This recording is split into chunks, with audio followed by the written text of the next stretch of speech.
Oh, guys, I'm scared.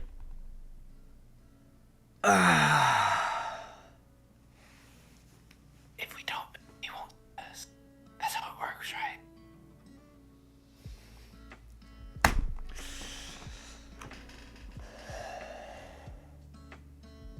Oh, jeez. There's shit in my pants. You heard it here, folks. You heard it here first, folks. There was shit in his pants. Squish, Hi, everyone. Welcome back to the. This is how low we've stood. Hi, everyone. Welcome back to the writer's room. Braydan. Pointing Cole. Last time you saw us, we were doing a little bit of work in the first act. We got to the second act, and then we started doing some blood magic.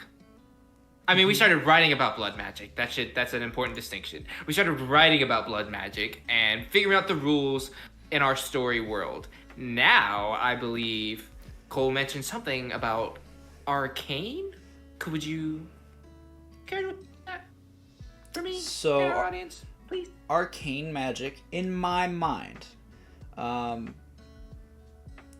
is more like the blue energy that shoots out of a wand or a staff.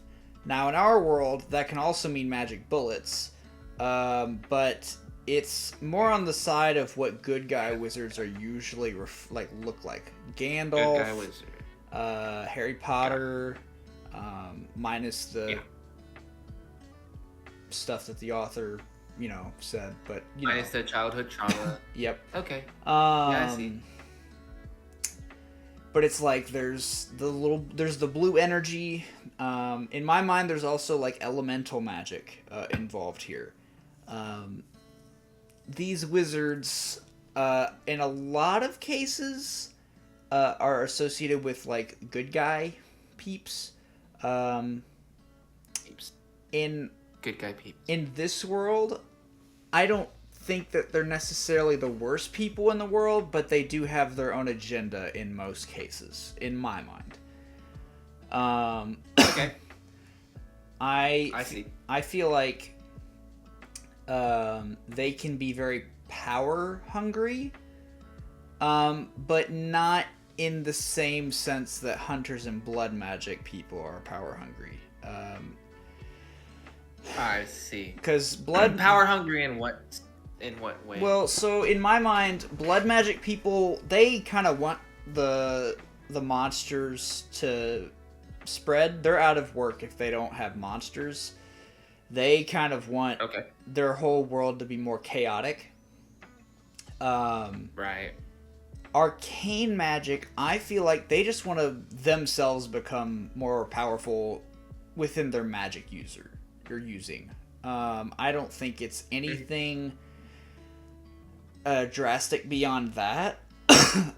Which is kind of why in our world you don't see a lot of issues with arcane magic users. And a lot of times in my mind as well, this is all in my mind, these arcane magic users don't kind of, well, okay, you're not, unless well, it's about time you figured this out. Well, it's about time you figured this out. Okay. It's okay. Figured what out? It's okay to be scared. I'm very scared. What do I need to figure out? I think you are. Schizophrenic. Okay, anyways, back on the arcane magic show. What was I saying? I don't even know what I was saying. Oh, I don't think that these arcane magic users and blood magic users come into conflict, because a lot of the time, their goals don't conflict with each other. It's going to in this story, which we haven't really gotten to that point yet. We don't know the motivations of this character in the climax that we're going to meet to cure Jinye, but we'll have to come up with something obviously there. Right. Even if it's just like an IOU, I feel like we can do better than that, but maybe not. Yeah. So, arcane magic rules. Magic. Let's get into it, folks. In this field can be from a blue energy to any bit of elemental magic. And there's got to be a price for that. I'm not necessarily sure what that is. Bullets can be... Go ahead. Yeah. I don't think that we should have, like, magic fingies, like, twiddling, No. and then you shout magic. I think my suggestion would be that this kind of magic can only come from, like, specially crafted bullets. So it's almost like these aren't magicians, these are alchemists that are able to create these special abilities by crafting these spells into a bullet form that they are able to shoot. Yeah, Instead of, like, we're replacing the wand with a gun, basically. Yeah, I think the catalyst is definitely like a huge piece of this. I don't like the finger. I don't want like Skyrim finger magic going on. I don't want this.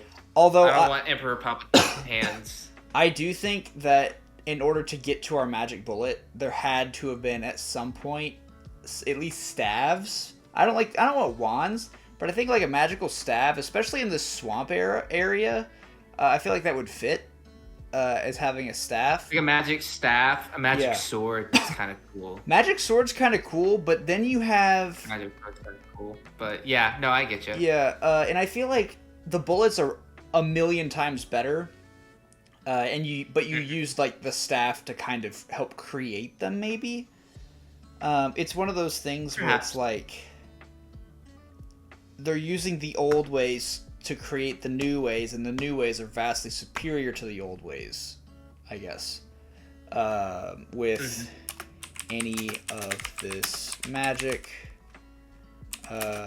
most common elements: fire, lightning,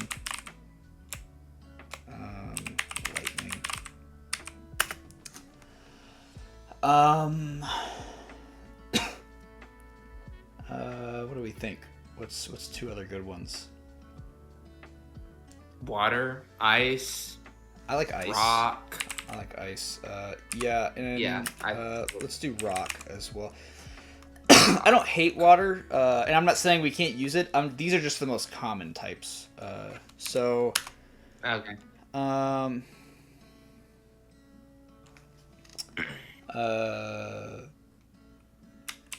Our arcane wizards aren't typically as evil as blood magic users, but have ulterior motives. That's misspelled, but ulterior. Yeah, that's. There we go. Yeah. So. Staves. I think staves are the basic tool for arcane magic.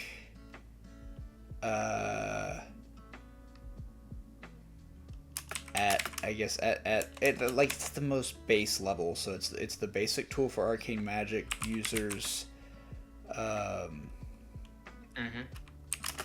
Bullets are significantly. Thank you. Yeah, there we go. Better for combat.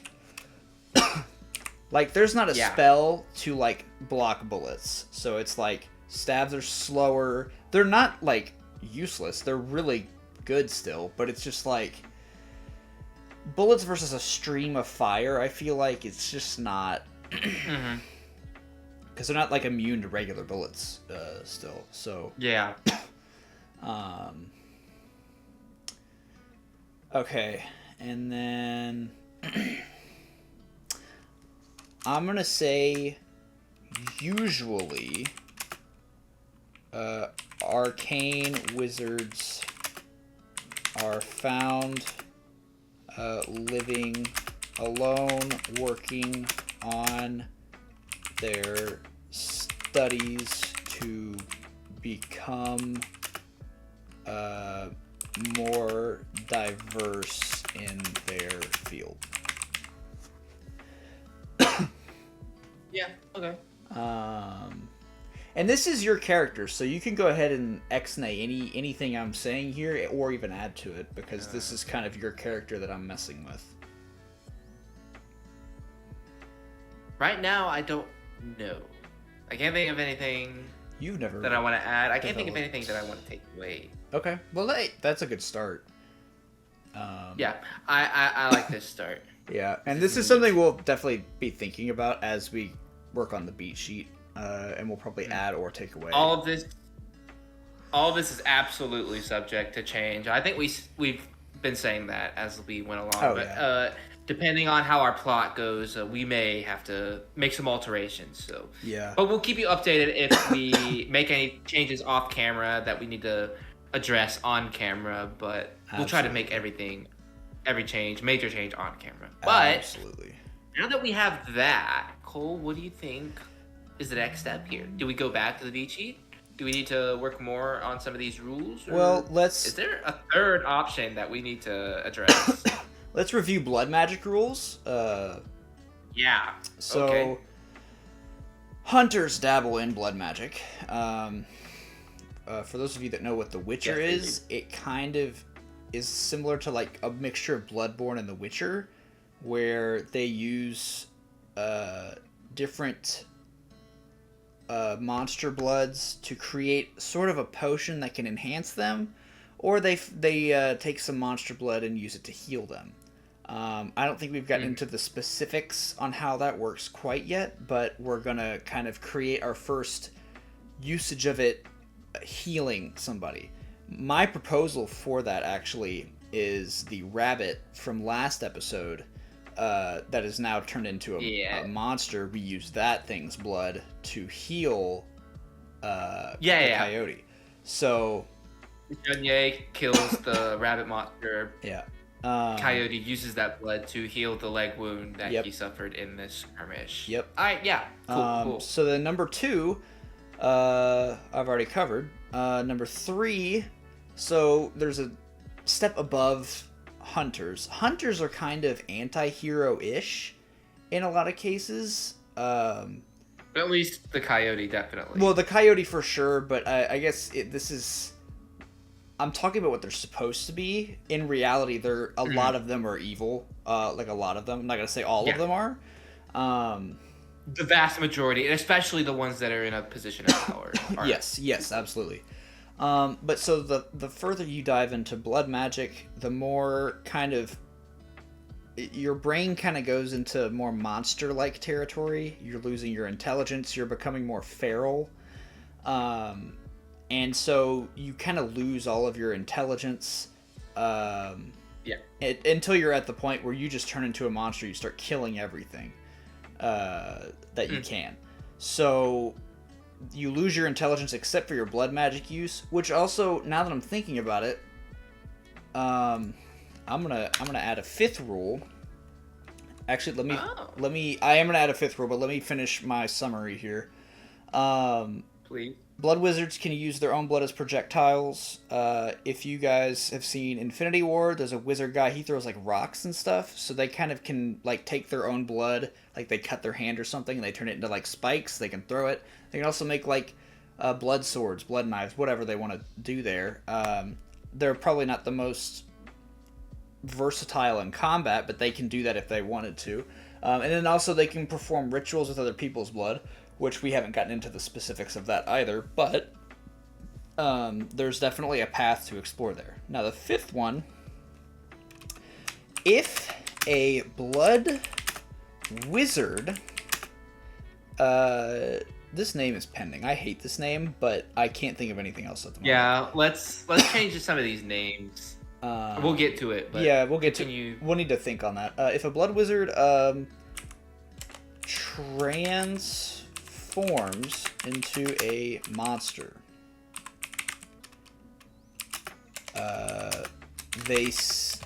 good God, they still have access to their magic. That's what I'm going to say there. Cool. Because I think that creates another level of threat that that at least I haven't necessarily thought about. Because it's like, if Zhonye turns into a monster, she's just a monster. If a blood wizard turns into a monster, then you have a monster with magical properties. So, and those are our 5 blood magic rules at the moment. Braydan, since the last episode, have you come up with any alterations you would like to make here?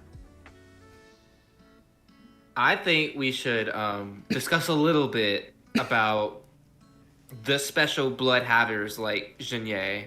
Huh? That's a pretty decently large plot point in our movie. I think we need to explain like who these kinds of people are, why their blood is so special, and what about them becoming a monster is so dangerous or so enticing for the blood wizards, and yada yada yada yada yada. Because if this plot has a big twist in the midpoint where the monster hunters / blood wizards reveal their true intentions with Zhonye and using her blood for evil things, which we'll get into and like further expound upon that. What makes her special? What are they gonna do with her? What can they do with her blood that would be pretty bad? And then how does becoming a monster impact all that? I almost wonder if her blood can open up a doorway to like an upside down type realm where more monsters can come in, and like it's already bad, but like it gets a lot worse, I guess. But again, maybe. That's with me just thinking about it for like a few seconds. Like I don't think we've gotten there yet. No. I mean, I guess the other thing, and I think like we get like really close here, and like she gets like hurt by whatever happens, and then they have to recover and get to the swamp. The other thing I could see happening is this helps one of the top hunter people become like a very powerful monster. That's the other thing. Maybe her chosen one infected blood does that. But I mean, again, this is with a few seconds of me kind of just dabbling in this. Yeah, something to consider for sure. We should continue thinking about those possibilities and what that could possibly be. Yeah, especially since we'll be there at around the end of Act 2. Probably sooner, actually. Let me look at my outline here. It'll be a little after the midpoint of Act 2, actually, now that I'm looking at it. But, okay. I got you. So, let me scroll up to Act 2. So, where we left off, our 2 characters went to sleep, and they are about to head off towards HQ. Now that we've kind of solidified our magic rules, we need to add... let me see. We need to add here The coyote picks up the rabbit and holds it for a moment. Now, how do we want to go about how they use this? Do we want to do like a syringe type thing, or do we want them to drink it? I feel like it. I don't know. I gotta find out where you're at. Hold on. Oh, I'm just above Act 2. I see. Okay. I think it's a syringe thing, and here, let me say why. The coyote tastes Jinye's blood at the beginning. Yes. And that helps determine what the blood will do. So I think we do an injection kind of thing. And it's like a small, like, handheld, like, it's not like a huge syringe thing. It's just like a thing. They can fill it up. Maybe there's a twist on cap, and and that's it. So, like, what are they? Like an EpiPen kind of. Yeah, exactly like an EpiPen. That's exactly like it. Yeah. Okay. Okay. Would that be period accurate? Anyways, there's probably some sort of parallel that we can draw. It does. Yeah, I don't think it looks exactly like. I get the function. Yeah. Yeah. But we get the function of a really quick. Yeah. Activating needle. I think it's like there's probably not even. Maybe it looks similar to like. I don't know, like I'm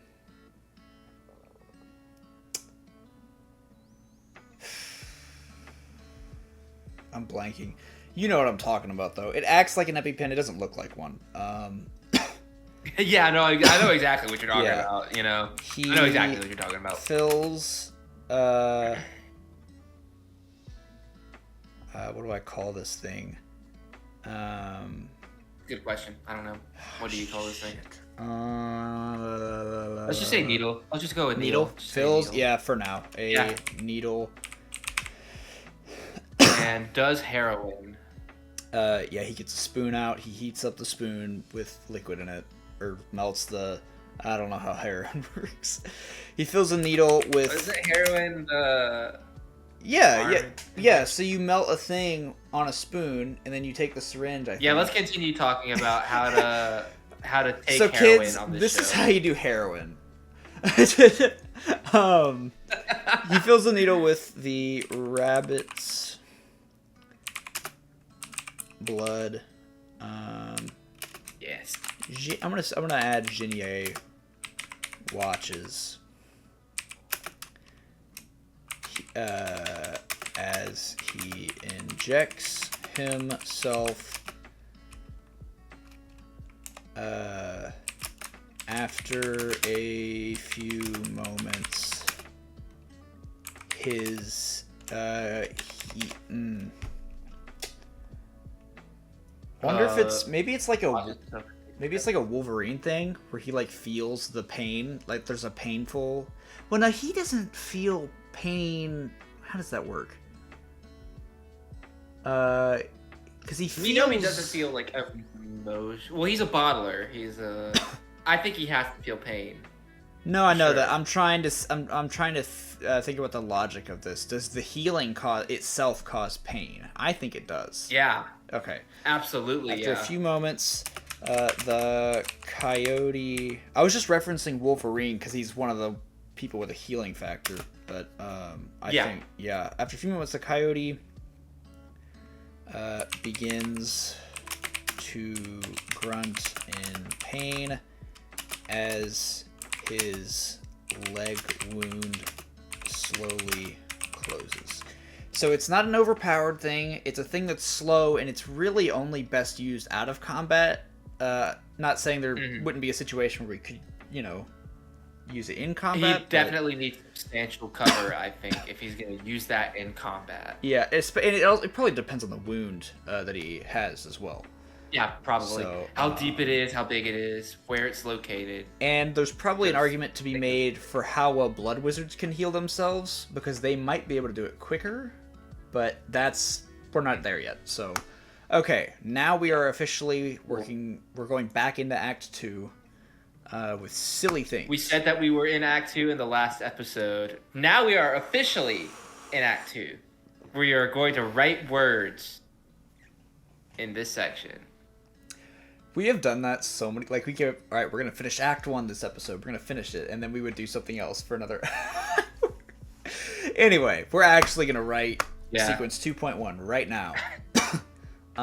This is the moment. We're probably not going to finish it in this episode, all honesty, but we're going to make progress. We're going to make progress. That's what you come here for, is the slow, agonizing progress of writing a film. Absolutely. Now, I think, Braydan, last week you had a montage idea to get them into a small kind of fictional town, and I am going to put you on the spot for that. Last week, yeah. Spoiler alert, people, we're literally recording this just a few minutes after the last episode. Like, let's not even...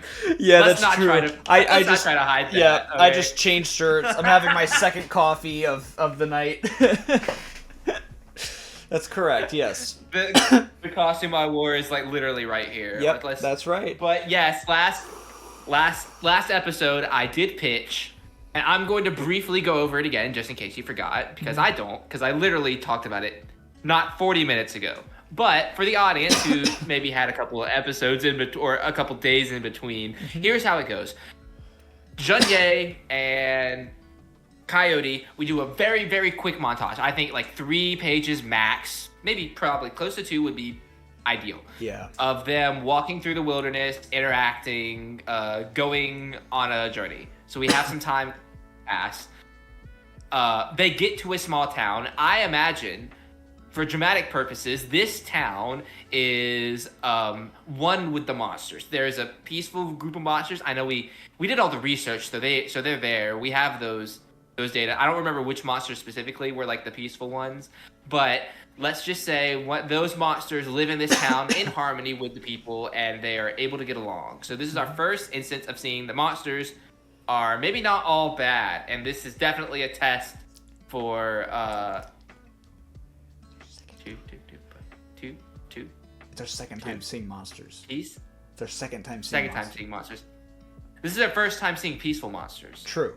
And now first time seeing monsters that won't immediately attack them. True.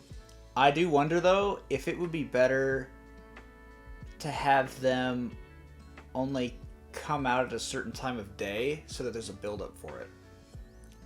Yeah, okay. So they're in this town. But yeah. And at a certain hour, they're coming, the monsters are coming, and like maybe the characters are like getting ready to fight. And then subversion, monsters come and they're like totally chill the fuck out. Yeah, something. And yeah. So immediate subversion twist. Obviously, it's not going to stay that way, because another monster hunter is going to enter the scene, perhaps. And that monster hunter is immediately going to challenge this town and try to kill the monsters. And conflict for the Coyote, he probably doesn't want to because of his nature attachment, and these monsters seem pretty chill. But in order to keep appearances and yada yada yada, he's gonna have to get involved in this conflict. He definitely doesn't fire the first shot. But now the other monster hunter has made an attack. The monsters are angry. We're attacking. And then I do think we need to really establish what Junye, our protagonist, what her conflict is. But this would be introducing our major subplot, which follows the Coyote and his emotional journey / going toe-to-toe with his former friends, compatriots in the monster hunting cult. I wonder if in that arc, I like wondering, it's a thing where this monster hunter provides like it's a situation where it's like not enough evidence that these peaceful monsters have killed somebody, but he's going with it as if, oh, this is what's happening, and it's like the Coyote knows it's not true, but he can't refute it necessarily, so he's kind of I think that the antagonizing monster hunter needs to be reasonable and something that Exactly. the audience can justify. Because I don't think that we need to immediately paint the monster hunters as bad people, because True. that's kind of taking the air out of Yeah. what our midpoint is eventually going to Yeah, which is why I think they investigate it further together, maybe, and it's like Perhaps. a weird team up situation. Mm-hmm. And then it could even be a thing where they come back later and it's like, oh, that wasn't what happened, and that guy was kind of like an asshole. Yeah. But I guess we have to get there first. So I like your idea of the Yeah. montage. Why don't we start with that? Let's start with a travel montage. Yeah. Okay. Let me bring my computer a little closer to me. Travel. Everyone loves a good travel montage, I believe. This is Lord of the Rings. yeah, walking classic, around. Is that New Zealand? classic movie trope. Yeah, it's in New Zealand. Yeah. Travel montage. Let's see. How does this kind of go about? What are some things that we maybe want to see our characters do on this travel montage?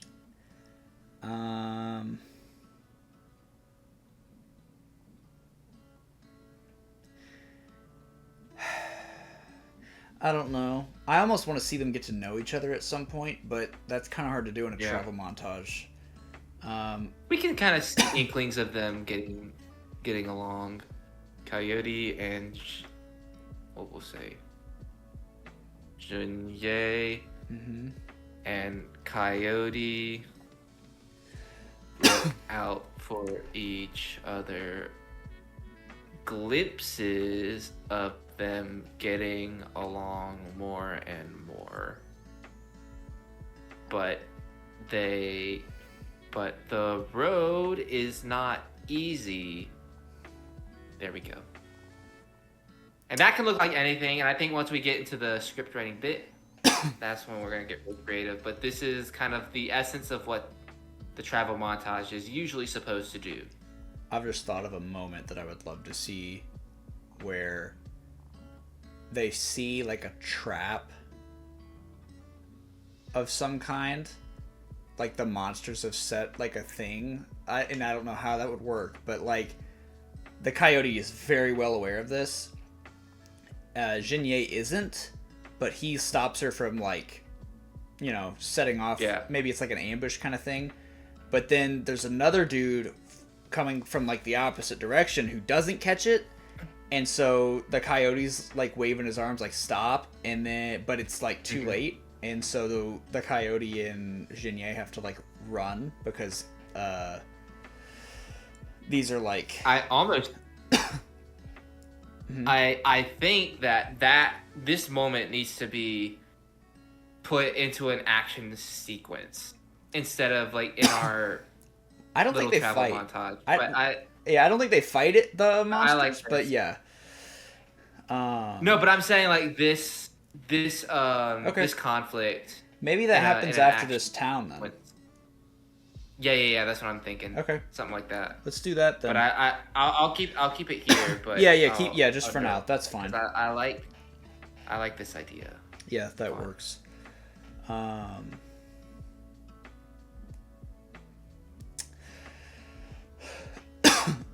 Okay, so then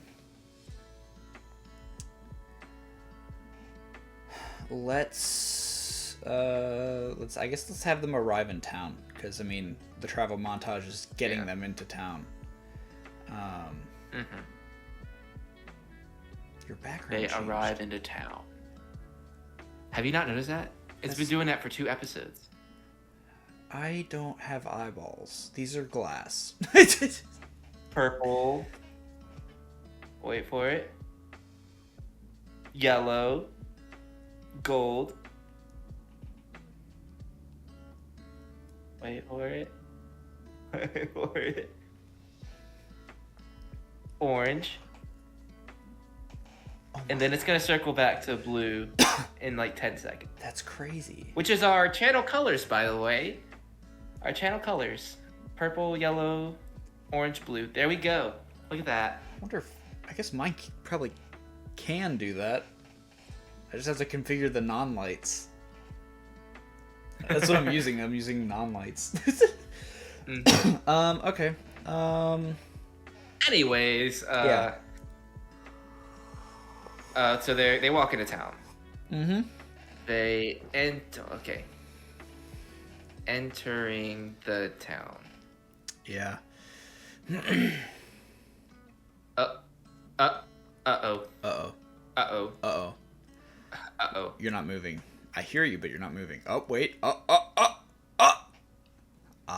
My camera definitely did not die, if that's what you're wondering. Oh, no. Back to north. This is what happened. The other Braydan cam. Yeah.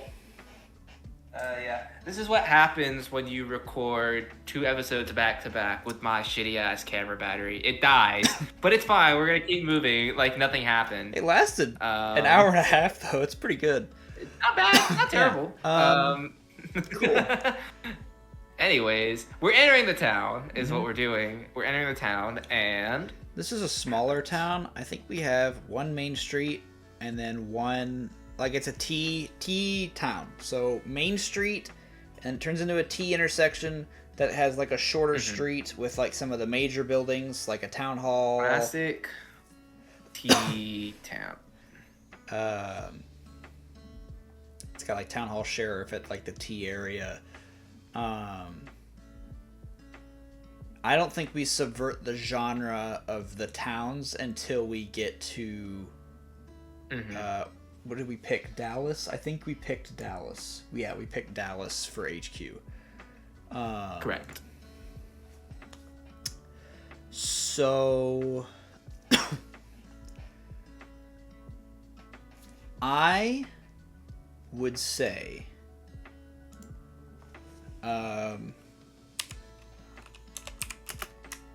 this works for Junier, but everyone stares at the coyote. I definitely think that Jean-Ye has to have some conflict in this scene. She is our protagonist. We want to further her character and her arc. True. But we need to figure out what that looks like. I don't know what that looks like yet. That's something to think about. True. I just think that everybody knows what a hunter looks like at this point. Oh, yeah, for sure. I think these people are in direct opposition to hunters. Yeah. Which is why she flies under the radar and he doesn't. Yeah. But that doesn't mean that there can't be conflict for her. Yeah, I don't even think this is conflict for him. He's probably just used to this at this point. Yeah. Oh, this sequence is definitely introducing Society. the subplot. Yeah, and the society. We're doing more world building, but we're getting into Coyote's subplot. So I do think that this is technically like these next few scenes are gonna be more him focused than Junier, but I don't want us to ignore Junier because I think that's like an easy thing to think about is we have a sequence that's so tailor-made for this one character, but we can't forget about the one who's our protagonist. We need to develop her and give her some things to do also. But that's just something to keep in mind. I keep wanting to point at this guy and look at this guy, but he's not there anymore. I'm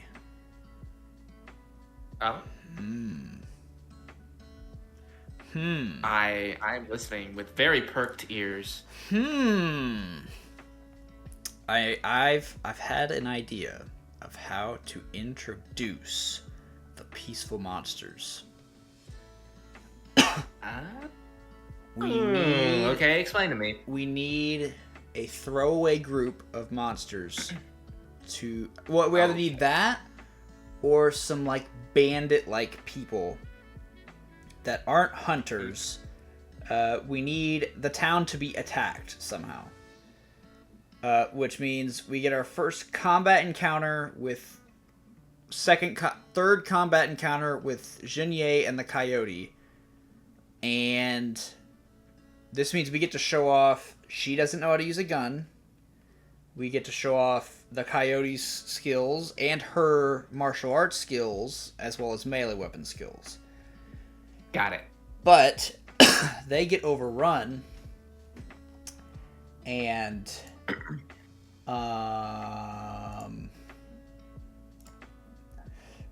where's my list? Hold on. Where is your list? Cole, where is your list? I'm looking. I'd like to know that. I've been wanting to know that. Where's your list? It's in the Discord. No. You do have access to it, but I can't I do have access to it. Yeah. Yeah. I don't remember what it's called. Yeah, whatever. The monster. Yeah, I'm trying to figure it out. Oh, it's not in this. It's not in that. Okay, hold on. It's in the ideas thing. Somewhere. We have a really cool Discord, and it's all set up with really awesome channels and so organized, but oh, there it is. why can't we find anything? I found it. Okay. Yay! All right. Hold on.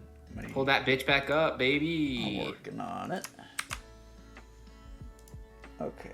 While he does that, I'm gonna talk to you folks at home. Yeah. Did you do it already? I'm fine. I found the webpage. I'm finding it though, so you go ahead and talk. Oh, okay. Well, you just let me know when you're done, because I'm going to talk to the audience. Audience, I hope you're enjoying this film. I hope that you're enjoying what we do here. And if you enjoy what we do here, then why would you not consider subscribing and liking this video and leaving a comment down below expressing your thoughts? For this episode, the comment prompt is going to be... Name your favorite travel montage in any movie. There we go. Also, when you hit the subscribe button, you know what's right next to it? The bell, the notifications. Just hit that and you'll be notified when we upload a new video. And you're going to make sure that you're staying up to date, because we're going to be moving this train along and you don't want to miss out. So again, subscribe, like the video, leave a comment. We would really appreciate it. We love making these videos for you guys, and it really means a lot when you watch and you like it. So it's not that hard to hit a few buttons to make us feel like we have self-worth. Okay? So, I mean, that's in your hands. But, Cole, have you got the thing yet? I have. Or do I need to keep going? I'm about to share my screen. Alright, go for it, dude. Let's get back in these monsters. Alright. This is our guy. He's kind of described like a Yeti. Let me see if this is loaded yet. This is those guys. That's it. I like this a lot better. Yeah. I mean, there's no. Well, no, they do have arms. I didn't know. See, I always saw them as not having arms, but I don't actually mind having arms. Yeah. But I imagine they have these like gigantic, like, I don't know, these are a very like, some of these look like Bigfoot, some of these look like a Yeti kind of thing. Yeah. They're all, well, most of them are quite terrifying, but yeah, this kind of gorilla looking one looks interesting. I think this is the design though. And so I'm envisioning, you know, everybody's overwhelmed, and then from nowhere, this dude comes in, his giant foot slams down and crushes a bunch of the monsters, and he picks one up, maybe he picks a monster up and like eats it, and then the combat encounter's over, and kind of like the end of like a Godzilla movie, he just walks away. And I mean like the newer Godzilla movies. Right. But like, you know, Junier's kind of like, oh my god, we're gonna die, and the coyote knows better. And that's where, so they're introduced, and that's where we kind of can then transition into this other monster hunter who has evidence to support that they're not the best in the world. That And- they're using these monsters to do something that is perhaps reprehensible. Yeah. So I think that's kind of our way into it, but we need a throwaway monster. Throwaway monster. So actually, I'm going to share my screen again. I don't know why I stopped sharing. It's okay, buddy. We could do the Dover Demon. Yeah. We could do a group of them. I don't want to do these guys yet. I think we do these guys when the Coyote and Junier and the Coyote are like alone on a trail, and we make this like a truly terrifying moment. Yeah, I really want to make sure that we use because the Fresno Nightwalkers are probably my favorite design yet. These are kind of just wolves. It's a little big for a throwaway. We could use these guys. Yeah, we could. So for me, it's between Dover Demon, this guy, and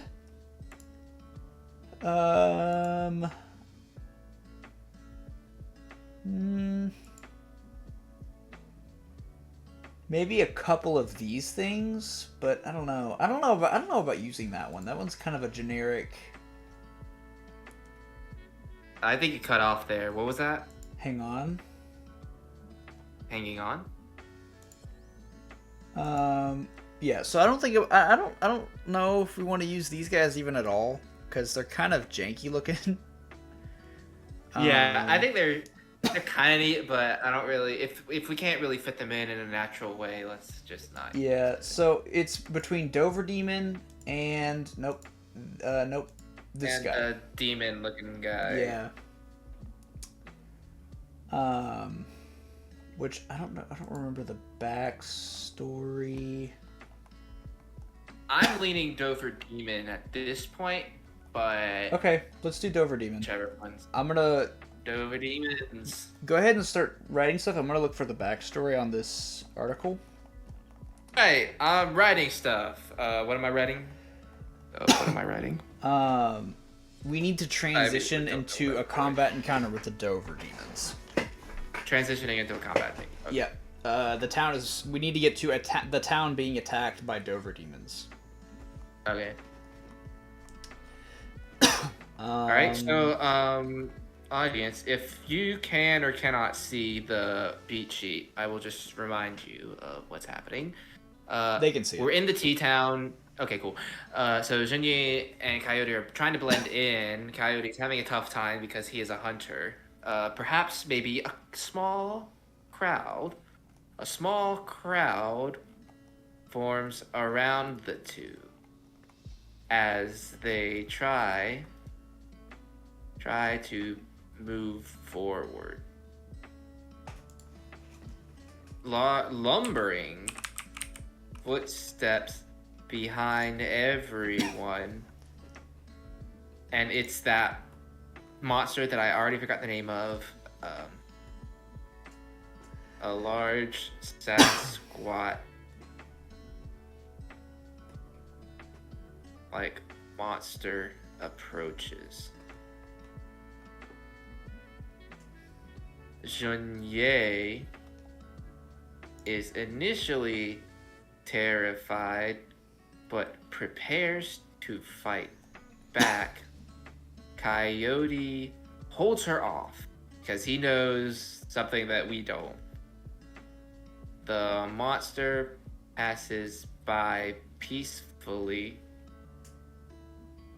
The town folk even welcome it with small pat. The monster, I think they have to have a monster serve a function in this town. I believe that's kind of like their whole So purpose of being. this is Yes, different Cole? than what I said.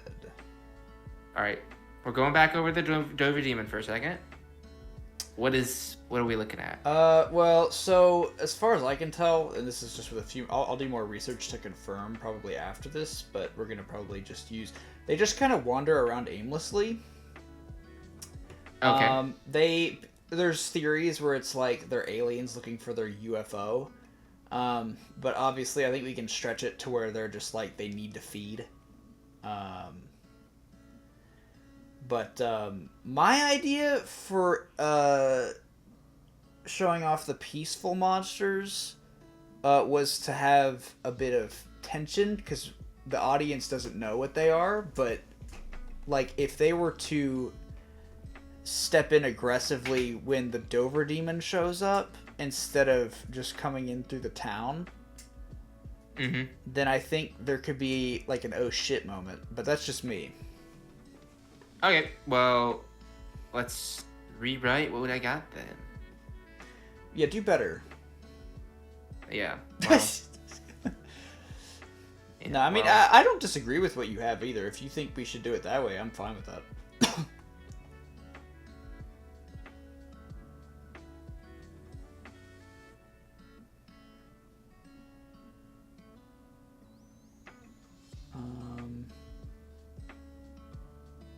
The monster passes by peacefully.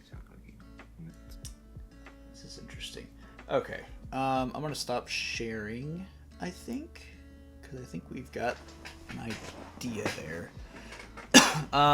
Yeah, my idea was to have the town be attacked first, and then they get overwhelmed, and then the peaceful monster shows up out of nowhere, and like destroys all of the Dover demons like they're nothing. And that's when we're kind of like an iron golem type situation. Yeah, so and then it's like they destroy everything, and then I think this moment where the town's like, oh yay, maybe the small paths can come in there as it like leaves, or does one of these tasks that you were about, because you had an idea there that I do like, because maybe they do just live societally together. Yeah. I think that they've almost like trained this monster to do other things, but like the main task being protecting them from other monsters. Yeah. And then we realized that they're actually like abusing this monster to do other things, or yeah. Oh yeah, we could go that route. I don't hate that actually. Okay. Yeah. Okay, so instead, I still kind of like this idea that they're kind of like encased around a crowd. Yeah, I love that moment. Yeah, we're having some like conflict immediately with these town folk because of Coyote being who he is, and Junye associating. I think this is where like Junye maybe have some doubts about being associated with a coyote, because like the first time she's in like a civilized area, everyone immediately is like, who the fuck are you, coyote? Like, we don't want your kind around here. And she's like, I think this is almost like a realization, like this is not gonna be the easiest thing in the world. But this is when Dover Demon maybe kind of comes out. Yeah, and that causes do we introduce the other monster hunter yet, or does he come in like towards the end of this little moment? I think he comes in after we're introduced. Yeah, he comes at the end of the moment. Okay, yeah. I see it. Because in my head. Okay, small crowd forms around the two as they try to move forward. Some slight pushing / shoving, perhaps.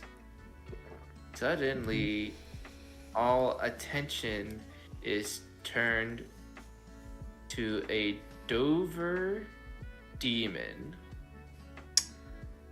How does he move? How does this Dover demon move? Is he kind of like lurking somewhere? He's bipedal, but it's usually he's on his legs. But he's usually on all fours. So it's weird. So he's like he's structured like we are, but I kind of see it in my head. There's like, and I would say there's a group of them. I don't think it's alone, because I think a group of Dover demons. Yeah, and let me get the name. Looming menacingly in the distance. Yep. I'm trying to. There's something that I'm thinking of. There's Yeah. like a move type that I think kind of works for what I think the Dover demons should do, and I'm trying to remember where I'm coming it from. But What would you categorize it as? anyways, I don't think they do like a breakout run. It's I almost think similar moveset to what is it called in Doctor Who, where like they only really move forward when you look away. Weeping Angel. Yeah, the Weeping Angels. But like I think like when you're looking at them, they're like they move almost like eerily slow, and I think like maybe like a spider. I mean, Yeah, spiders like a can spider. move fast, obviously, but like I think like because they can do they do but, like some, when they're like- excited. Yeah. Yeah, when they're excited, they get real fast and stuff. Yeah. But like that kind of like eerie slowness, like they're in no rush to come and terrorize you. I feel like that would be terrifying. Yeah. Like they're at the other end of this T town and they're moving slowly towards you. Yeah. And none of these other people are doing anything. And I think that kind of like sets off Shunye and maybe even the Coyote a little bit, but he's probably a bit more aware of what's happening. Yeah. Menacing in the distance. They. I wonder if the chaos of the crowd hides the Dover demon at first to build up. Yeah, maybe Some Shunye stuff? sees them over some shoulders. She sees like a figure, but we Yeah. can't make it out. Maybe I don't know. Shunye sees something in the distance. A group of Dover demons living menacingly. They move really slow, like spiders, towards the town. Mhm. Right? She tries to get everyone's attention, but they don't listen to her. Yep. The Dover demons slowly but surely approach. Tension building. The Coyote notices, I wonder what kind of sounds they make. but he's not concerned. Just before the Dover demons break out into a sprint and lay a hand on a townsfolk. Remind me the name of that monster that we were going to use as the protector. So, hang on, I have to correct myself, and I do apologize. Correcting. They do not seem to be associated with UFOs. Okay. It just wanders around on its own. I was trying to see what just wanders on- sound it would make. I would love a clicking of some sort, but I don't know. I want to try and stay lore accurate. That might be Lore a thing. accurate, yeah. That might be a thing I have to I'm research. also but- liking. Yeah. Yeah, I'm also liking us pulling from like actual nature, like Yeah. having them move like spiders. Maybe they sound like spiders or something like that. They emit like a hissing kind of Oh, I see what you're noise saying. that Okay. I think is associated with spiders, like things like that. Like we can pull from nature to make these characters move if we don't have enough information So on like lore websites. well, the like real life explanation for this sighting is it could have been like a mutated monkey or dog that maybe That's escaped like a freaky. zoo or something, and it doesn't actually look like a gray alien. It just kind of it's closer to monkey, but like we're gonna use how it's depicted in these pictures. I like the gray alien, but maybe they do sound like they yell like a mutated monkey or something. That's kind of freaky. Like I they're can like see they that. like not howl, but like it's like a high pitched like thing. Yeah. you know? Yeah. Okay. That's kind of freaky. I like that. Okay. What was did you ask me a question? I did. What was the name of the monster again? the peaceful. Remind Sorry. me. Here. Yeah, the peaceful. I can't- Sasquatch like guy. I can't pronounce it. All right. Yeah. Cool. Yeah, yeah. That thing. yeah. I got you. Yeah. Yeah, you got me. drives them away. Does he? I don't know. I mean, you said like picking him up. Does he do like do we need to have this monster do like a Lenny thing where he like gets the monster and just like squeezes it like a piece of orange? I was thinking like, do you remember that first Godzilla, the American Godzilla movie from like 2016 or whatever? Vaguely, but yeah. So when he's introduced, we see his foot come into frame. That's the first time we see him. I almost wonder if something like that would be cool, where the Dover Demon is just squished out of nowhere by his foot. Or like at least one of them, and then after that, but I don't know. Should we have the Coyote and Jinye fight a little bit with the Dover Demons, or should we just let this monster come in? I think they're gonna start fighting later in this sequence, but maybe a couple of Well, they're gonna fight these Yuli. Yeah, they're gonna fight those. I also think they're gonna start fighting some townspeople here as well. Okay, fair enough. They're kind of like controlling the Yuli, but I think like he's the mini boss in this sequence. Sure. Okay. Yeah. All right, cool. Okay. But okay, so then the Dover Demons run away. The remainder run away, perhaps. The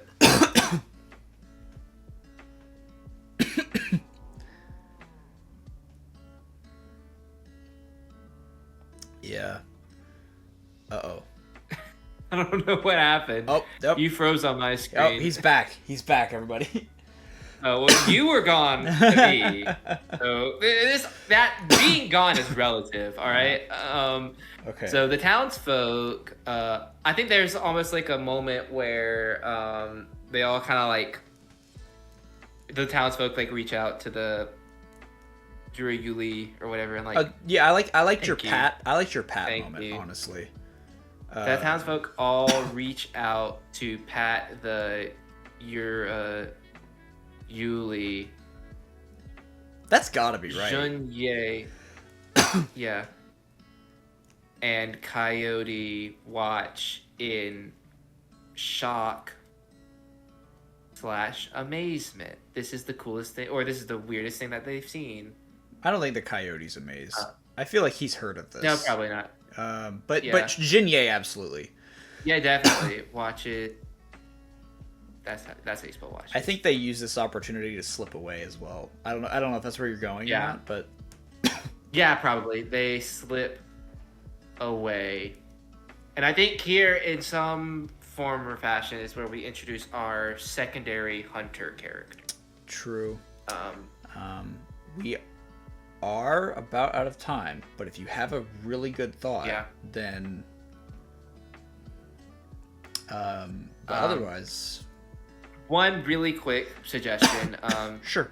They slip away into an alley between buildings. Yeah. They've like one Dover demon has ran off to this alley, but another monster hunter has beaten them to the punch. Oh, perfect. This is a great way to introduce this. He smiles knowingly at Coyote. They know each other. Oh, yeah. I imagine most hunters know each other. Very well. I think there's some sort of history between these two specifically. Because I kind of want this character that we introduce here to be almost like a major antagonist in the monster hunting cult that will come back in the third act with the blood magic people. And then I think what we'll need to work on for next time is, while he's not gonna say his motive, but we need to have a reason for the monster hunter cult to send him here. Yes. Maybe they need to harvest the peaceful monster's blood, or they need, because maybe they don't. Maybe it's a rare commodity or something. So I think that's like his reason, but he doesn't need to tell anyone that until like midpoint big reveal. But yes, So we'll need to come up with like a reason there. But yes. Next episode, we're gonna continue on this. We're gonna iron out some motivations for this sequence, and then we're hopefully gonna start getting into what I call the table setting, and we'll get into what that means in the next episode. Hopefully, if we get to it, because we keep saying that in every episode, and we never do it in the episode we say it. But anyways, that's what we got today. Good progress was made. Leave like, leave comment. You have your comment prompt. Braydan, what was it? Don't tell me I remember. Don't tell me I remember. I don't remember. I remember what it was. I wasn't paying remember attention. what it was. You remember what it was. You weren't paying attention? No, I was looking up stuff. It was something... comment down below what your favorite travel montage in a movie is. Hell yeah. Do you have a fond memory of a travel montage in another movie? Because that's what we wrote about today. And we also like ideas. YouTube... Yeah, we also like ideas. Leave a comment about an idea for the story if you have one, or a sketch if you want us to write a sketch. We'll probably, within the next several episodes, break from this and do a sketch, but we're kind of locked in right now, so we're probably going to try and get a good amount more done on here. This is episode 22, so I want to go ahead and... I don't want to spoil, but... there are some rumblings in a very special guest episode, episode 25, hopefully. So be on the lookout for that. We're not going to tell you who it is, but just know that you're not going to want to miss this episode. This is a very it would be a very special 25 episode special because 25 episodes is pretty cool. Yes. But yeah. Yes. So now this is the fun time in the writer's room. You don't want to miss an episode. Keep coming back and watching. Keep coming back. We appreciate it very much. And if you're more into sketches, we have an entire season 1 that you can check out. It's about 12 episodes long. It's full of ridiculous sketches. And I think I did a couple my solo episodes are in season 1, I think. I can't remember. Yes, they are. There's plenty of sketches from before we started this feature film, so if you're more into that, there's all that stuff too. But if you find yourself, going in the search bar, typing in Writer's Room with Braydan and Cole so you can catch our next one, why don't you just subscribe? YouTube will... just subscribe. Yeah, they'll throw all of our videos kind of in the home, We're fighting that algorithm. One subscribe at a time. So go ahead and do that, and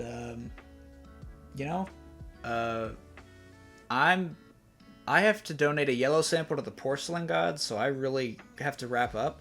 I'm glad that you said that because I also have to make a deposit real bad. Yeah. Thank you so much for watching, everyone, and bye. We'll see ya.